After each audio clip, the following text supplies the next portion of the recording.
देखिए बेटा, टॉपिक है आपका metre bridge. Okay, metre bridge क्या होता है? Metre bridge is a sensitive device based on the principle of Wheatstone bridge, ठीक है, for the determination of the resistance of conductor.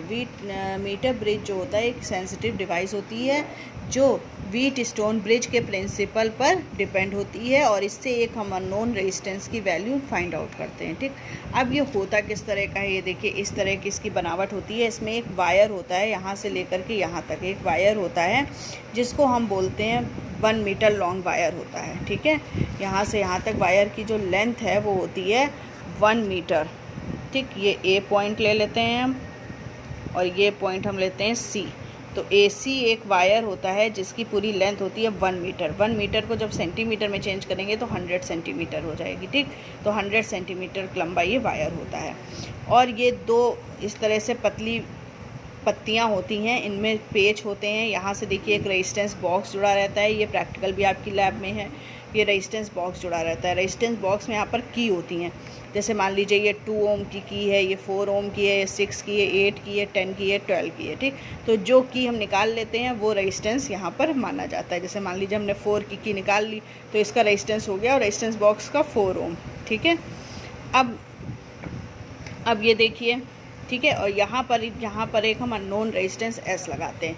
इसकी वैल्यू हमको नहीं पता है, इसी की वैल्यू हमको फाइंड आउट करनी है। ठीक, बीच में सेंटर में एक पेच होता है जिससे हमारा गैल्वेनोमीटर जुड़ा होता है और एक शंट लगा होता है। ठीक है, शंट क्या होता है? शंट बहुत गैल्वेनोमीटर को बहुत सेंसिटिव बना देता है। ठीक है, गैल्वेनोमीटर जुड़ा होता है। अब ये जॉकी होती है, गैल्वेनोमीटर से एक जॉकी जुड़ी होती है जिसको हम पॉइंटर बोलते हैं। ठीक है, इस पॉइंटर को हम पूरे एसी वायर पे टच कराते हैं, जगह जगह पे टच कराते हैं।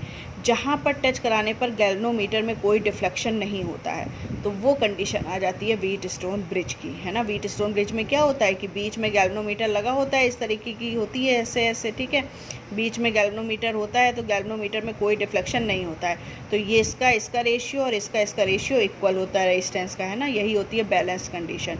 तो वही चीज़ है कि हम जॉकी को पूरे वायर पे टच कराते हैं और जहाँ पर टच कराने पर गैल्वेनोमीटर में कोई डिफ्लेक्शन नहीं होता है, हम वहीं पर उस जॉकी को टच करता हुआ छोड़ देते हैं, यानी कि अब ये बैलेंस कंडीशन आ गई। तो इसका क्या मतलब हो गया कि इसका इतने वायर का जहाँ पर ये टच हो रहा है, इतने वायर का रेजिस्टेंस और इतने वायर के रेजिस्टेंस का रेशियो इस रेजिस्टेंस का और इस रेजिस्टेंस के रेशियो के इक्वल होगा। समझ में आया? यही तो व्हीटस्टोन ब्रिज का प्रिंसिपल होता है कि यहाँ से यहाँ तक की वायर का रेजिस्टेंस और यहाँ से यहाँ तक की वायर के रेजिस्टेंस का रेशियो इस रेजिस्टेंस के और इस रेजिस्टेंस के रेशियो के इक्वल होगा। तो यहाँ से यहाँ तक की वायर का जो रेजिस्टेंस है वो P है और यहाँ से यहाँ तक की वायर का रेजिस्टेंस Q है। इसका रेजिस्टेंस R है और इसका S है। ठीक, तो P/Q इक्वल टू R/S हो जाएगा। ठीक, तो वही देखिए हमने लिख रखा है यहाँ पर, ये देखिए P/Q इक्वल टू R/S हो गया। ठीक, अब P की वैल्यू हम कैसे निकालेंगे? रेजिस्टेंस ऑफ AB, P की वैल्यू हम कैसे निकालेंगे? आपको स्पेसिफिक रेजिस्टेंस का फॉर्मूला पता है, क्या होता है? स्पेसिफिक रेजिस्टेंस का formula rho equal to RA/L होता है। ठीक, तो ये वायर जो हम AC ले रहे हैं ये एक ही मटेरियल का बना है, तो यहाँ से यहाँ तक की भी स्पेसिफिक रेजिस्टेंस रो होगा और यहाँ से यहाँ तक का भी स्पेसिफिक रेजिस्टेंस रो होगा। ठीक, तो सबसे पहले अगर हम P की बात करें, P रेजिस्टेंस की बात करें जो यहाँ से यहाँ तक है, ठीक है, तो रो इक्वल टू क्या हो जाएगा? RA/L फॉर्मूला होता है। तो रो R यहाँ कितना है? P रेजिस्टेंस है। ठीक है, एरिया हमारा कितना है? A/L, तो यहाँ से P की वैल्यू कितनी हो जाएगी? रो L/A। ठीक, तो यही देखिए ली गई है resistance of AB P equal to rho L/A।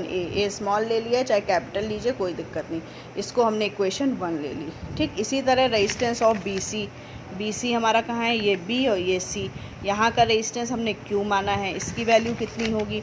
तो वही फॉर्मूला लगाएंगे, कैसे? रो इक्वल टू RA/L। ठीक, R यहाँ पर कितना है? Q है, तो Q इक्वल टू रो, और लेंथ यहाँ से यहाँ तक कितनी है? ये देखिए यहाँ से यहाँ तक लेंथ हमारी कितनी है? B से C तक की 100 माइनस L। यहाँ से यहाँ तक लेंथ A से B तक की L थी और यहाँ से यहाँ तक की लेंथ हमारी 100 माइनस L है। तो लेंथ की जगह पर हम क्या ले लेंगे? जैसे ये रो P क्या है formula? Rho equal to RA/L। ठीक, तो R यहाँ पर कितना है? Q है, QA, और L कितना है? 100 माइनस L। ठीक, ये ठीक है, तो यहाँ से Q की वैल्यू रो 100 माइनस L अपॉन ए हो जाएगी। देखिए बी सी क्यू की वैल्यू रो 100 माइनस एल अपॉन ए हो जाएगी। ठीक, इसको इक्वेशन 2 ले लिया, दोनों को डिवाइड कर दिया तो P upon Q equal to L upon 100 minus L आएगा। और पी अपॉन क्यू किसके बराबर होता है? आर अपॉन एस के बराबर होता है, और एस की वैल्यू ये आ जाएगी। यही हमारा अननोन रेजिस्टेंस एस था जिसकी वैल्यू हमने इस तरह निकाल ली। ओके।